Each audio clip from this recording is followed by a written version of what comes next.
Kovvak sat on the stone bench, enjoying the midday sun on his hide. Hot days like this helped him feel just a little younger than his 100 cycles. He looked up at the statue that never failed to move him. He remembers the day it was erected, 60 cycles ago. The excited chattering of the next class drifted down the hall to him. This was his favorite part of the history class he taught. To most, it was just history, something that happened before their time. But to him, it was still alive in both his hearts. "Come in and take a seat, hatchlings," raising his voice to be heard over the noise 30 hatchlings could make. Kovvak sometimes got irritated by how difficult it could be to quiet 30 students who were barely 10 cycles old. But then he remembered his childhood and how difficult it was. He preferred the happy chatter of the hatchlings over the fear and hopelessness when he was their age. "Quiet down, hatchlings," looking sternly at them. "So for today's lesson, I brought you to one of our people's most sacred monuments." He began to stroll to the statue before pointing at it. "Who can tell me what this statue depicts?" "Kornak," picking a student from the back row. Kornak stood. "It's a human-honored elder." Kovvak nodded in approval. "Very good, Kornak. You may be seated." "And who can tell me about the humans?" His arms clasped behind his back as he turned to look at them. "Rujdok." Rujdok rose and confidently stated, "They are aliens, but my sire calls them just a myth, a legend." Kovvak looked out at the other students. "How many of you agree that humans are a myth?" Almost every claw shot up. Kovvak shook his head and thought to himself, less than 90 cycles for real events to become a myth. "That is incorrect, Rujdok. Your sire is quite wrong," turning to look up with reverence. "I was there when the humans appeared to us, saved us." An excited buzz coursed through the class. Several students asked questions at the same time. "Really? Were humans as tall as the statue? Where are they now? Did you meet any?" Kovvak held up a claw to quiet them. "Yes, I was there when the humans came." He took a moment to gather his thoughts. "I wasn't much older than you are now when we still lived on Quarthan." Another excited buzz at the mention of their former homeworld. The young grew up on tales of life before they had to leave the planet. To the young, it was so long ago that they forgot some Kexians were still alive from that time. Kovvak stood in front of them. There was no Kexian republic then, and we'd only recently left our world for the stars. We'd established a few colonies on our moons, but couldn't even explore our entire system yet. My sire was a member of the ruling council of elders. Kovvak still felt proud of his sire. We sent messages to the stars, wondering if we were alone. We made first contact with the Kumarians, and from them, we learned of many other races. Small groups of aliens came to trade and welcome us to the galactic community, one of which was the humans. Unlike most aliens, they were fair in their dealings with us. It was one of their laws when it came to interacting with those races new to the stars. Kovvak continued, "We traded for new technology, including new tools to examine our system and to explore our world. It was one of these new devices that warned us of the danger building inside our second moon, Pataxurk." As always, a rush of memories came to Kovvak when he taught this lesson. "What was the danger?" one of the students exclaimed. Kovvak hid a smile as he replied, "I will tell you in a moment. Be patient." Pressure was building to an extremely high level, and there was concern it would endanger our science outpost there. Kovvak took a breath. "We didn't think big enough, that it would crack our moon and send chunks of it to our homeworld. At first, our scientists just studied the changes, but things changed once they saw the fault lines beginning to widen, and then the moonquakes became more frequent, more intense. They sent messages to scientists of various races, and they warned us it was just a matter of sub-cycles before it cracked wide open. And then they told us it would most likely destroy our planet when the huge chunks hit the surface. Our other moon couldn't sustain life. It was just another outpost, Kovvak said. Kovac remembered the looks on the faces of the adults, the hushed whispers and discussions about what to do. We were still new to space and had very few ships capable of leaving our system. We needed help if we were to survive. Messages were sent to all the races we'd met. He still remembered his sire's anger, but they either ignored us or offered to sell and rent their ships for an exorbitant amount. A few offered us shelter, but in return, we'd be like slaves for them. Kovac still loathed the Kessenit for that so-called offer. We'd just about given up on help from other races and made plans to get as many out as possible.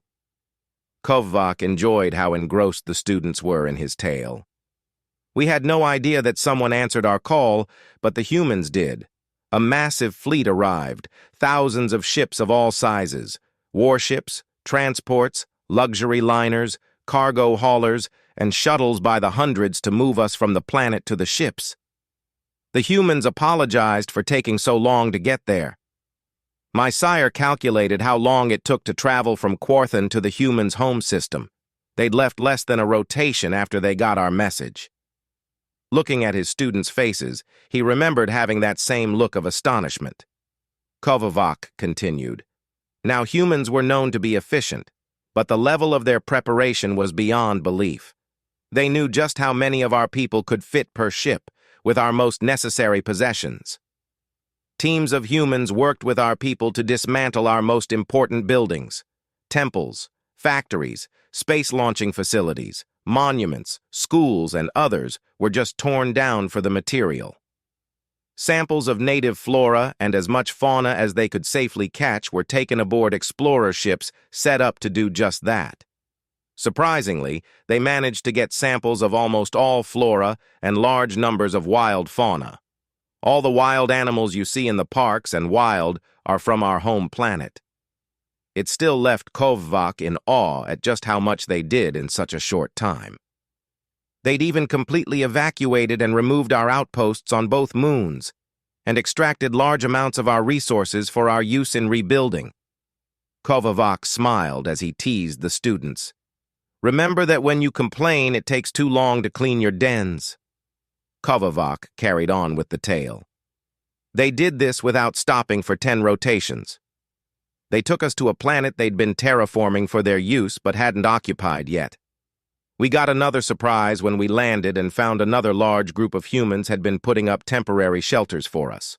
Holes have been dug to transfer the water from our planet, to save on the time it can take to have enough for all of us and our animals, until the moisture processors can supply enough to create all the lakes and some of the rivers you see now. With this world being much closer to Quarthan, they were able to make multiple trips back and forth. All of our people, except the ones that stayed to help, were transferred here in less than 8 rotations on Quarthan. That would be 6 rotations here. My sire was one of the volunteers and told me they worked until almost the last minute before it happened. Kovac vividly remembers the sorrow in his sire's voice as he described the death of our world. I was with my sire when the Council of Elders met with the humans that had been in charge of the evacuation. Kovac continued. The elders asked how they should repay the humans for their help, and one of them made a joke. He said, "It was traditional to repay someone with pizza and beer when they help you move." We were confused, but all the humans laughed at that. Kovac followed up by explaining it was a joke. They asked for nothing but our friendship and to not be like the races that refused or tried to take advantage of us. Humans stayed 2 cycles to help us get our civilization in order again. Cities were built, flora planted, and then wild fauna released. Kovac said, they even helped us establish and build a fleet of our ships. Not just military, but civilian and exploration vessels. Our warships are only slightly modified from the designs the humans gave us. Kovac finished with, "Humans are real and we owe them a great debt." The students began talking excitingly about the lessons before one student raised a claw. "Yes, Haytok." Kovac was sure what the question would be, they always asked eventually. "Honored elder, if the humans are real, then why haven't we seen them?"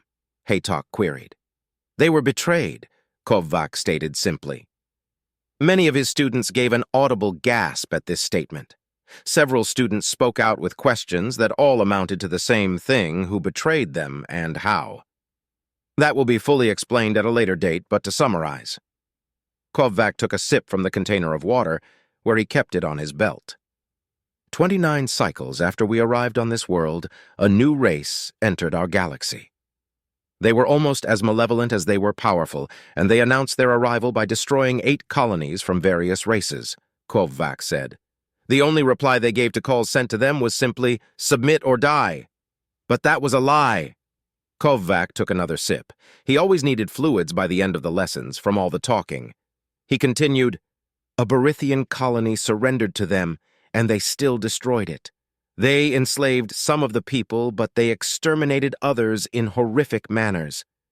An object lesson, they said. The humans were furious. The Berithians were a peaceful people and not very numerous," Kovvac said. I asked one why they reacted that way, and he replied, "We don't like bullies, especially when they target our friends." So the humans called for war against the new race. We didn't even know their name. Kovvac shook his head in disgust. The Great Council argued over it. Some assumed they would only attack the lesser races and leave them alone. Others wanted to keep trying the diplomatic route. Others agreed, but would only protect their space. Ourselves and over a half-dozen smaller races answered the humans' call, but we could only muster 60 real warships between us. Where the human ambassador had raged at the more powerful races, he warmly welcomed us to join the effort. The only one of the most powerful races, the Kithranka, promised support, but being on the other side of the galaxy, it would take some time to get a fleet to human space. It was at this point that the human ambassador shamed the rest of the council by saying they didn't need them, they'd just be in the way, and promptly exited the chambers with us joining him. Kovvac kept on with the story.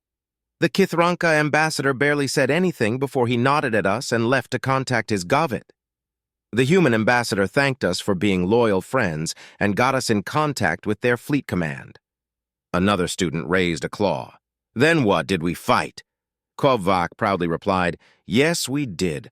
I was serving on one of our cruisers and made sure I got to go help our friends." The humans only requested 5 ships from each of us. They didn't want us defenseless. So we joined with the humans' armada. It was far larger than the one that saved us, and it was all warships. I was told there were over 100,000 ships of various sizes, from massive carriers to small starfighters. But the enemy brought more and bigger ships. Images of the chaos of battle filled Kovvac's head before he continued. The humans had us in reserve to counter their flank attack. I'd never even heard of a battle this massive, let alone seen. Kovvac's hearts began beating faster as he remembered the terror and exhilaration of the fight. The humans drove straight into the center of the enemy's formation. It was so chaotic that it was almost impossible to tell friend from foe. Another student spoke up. "But what about you and our ships?" Kovvac continued. "We did as asked and attacked any ships that got around the flanks, mostly fighters and destroyers, but we did have to gang up on a large cruiser too. And after 3/4 of a rotation, the battle was over." Kovvac looked at each student. "Only a few of the enemy escaped, and none of their capital ships. But the humans paid a very heavy price for victory. 80% of their fleet was destroyed and the rest heavily damaged. All but a dozen capital ships were floating wrecks. Our little squad only lost 3 ships destroyed, with the rest damaged in one way or the other. The human casualties were in the millions, dead, wounded, or missing." Kovvac looked at the scars on his right arm from an exploding console after a massive hit. "And the next 2 rotations were spent rescuing survivors from wrecks and sending wounded to hospitals all over their space, including our wounded. Unlike other races, the humans didn't differentiate in treating their wounded and their allies." Kovvac continued. "Aside from the Zathreks, we went to the same hospitals as their wounded. The Zathreks could only go on a special hospital ship that would take them home since their biology made it difficult to treat in a standard human med facility. But the humans treated them as a priority to get home. A small Kithranka fleet arrived a rotation after the battle. Only 25 smaller ships that had been on convoy duty were much closer than the home fleets. They were sent ahead of the others."